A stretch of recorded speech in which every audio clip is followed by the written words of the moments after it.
रमन्नागरी नाम के एक गांव में नीरज और धीरज नाम के दो भाई रहते थे। दोनों ही बहुत गरीब थे और दोनों अपनी अपनी झोपड़ियों में रहकर किसी तरह अपना गुजारा करते थे। नीरज चने बेचता था, वहीं धीरज पकोड़े की स्टॉल लगाता था।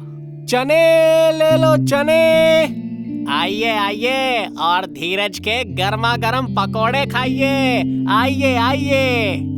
दोनों भाई चने और पकोड़े बेचकर अपना अपना घर चलाते थे। एक दिन नीरज की पत्नी सुमन ने उससे कहा, वो धीरज तो खूब अच्छे पकोड़े बेचता है, उसके यहाँ तो कतारें लगती हैं।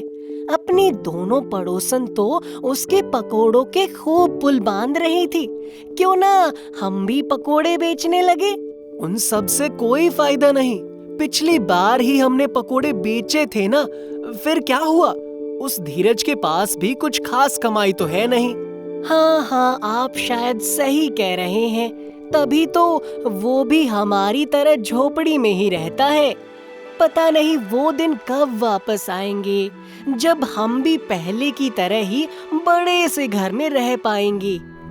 अब वो दिन आने तो मुश्किल ही हैं।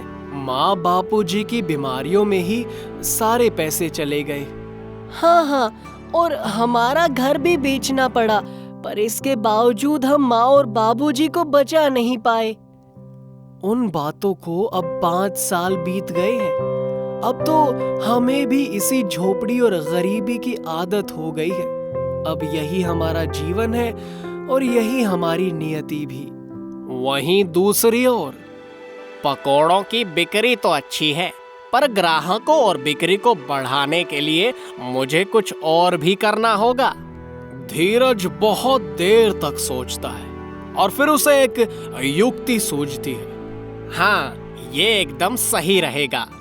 धीरज आए दिन अपने व्यापार को बढ़ाने के लिए नई नई युक्तियां सोचता।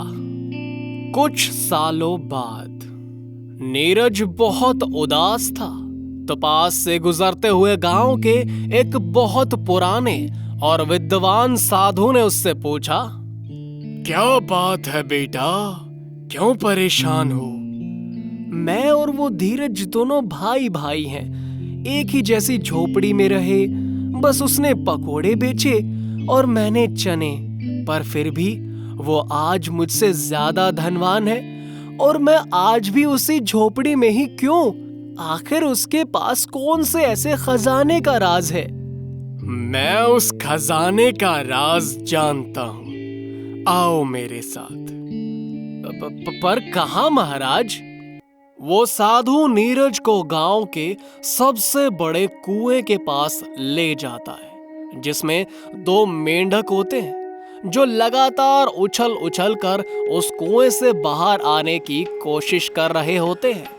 और ऐसे ही शाम हो जाती है। जहां एक मेंढक उछलना बंद कर देता है, तो वहीं दूसरा मेंढक और भी तेज तेज उछलने लगता है और रुकने का नाम ही नहीं लेता। और आखिरकार वो मेंढक कुएं से बाहर आ ही जाता है। हम इंसान का जीवन भी इन मेंढकों की तरह ही होता है। जब सब देखते हैं कि विपत्ति बड़ी है, तो हर कोई दुख और परेशानी से लड़ने की बजाय उसी स्थिति को अपनी नियति मानकर उछलना यानी प्रयास करना ही छोड़ देते हैं और कभी भी समस्याओं के उस कुएं से बाहर नहीं आ पाते। और कुछ यही तुम्हारे और धीरज के साथ भी हुआ है। अब नीरज उस साधु की बात समझ गया था और सफलता के उस खजाने का राज भी जान चुका था।